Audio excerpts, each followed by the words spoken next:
This is the egg of an axolotl, a unique type of salamander that lives only in water. After about 2 weeks, the axolotl hatches, already showing its delicate feathery gills. At this stage, the young axolotl breathes through gills and swims freely in the water.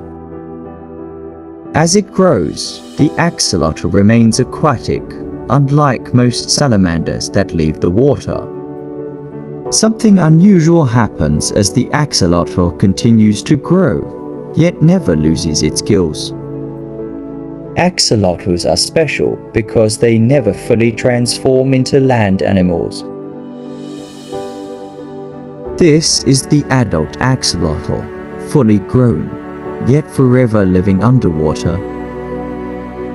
What a fascinating transformation, and one of nature's most unique creatures. Subscribe for more transformations.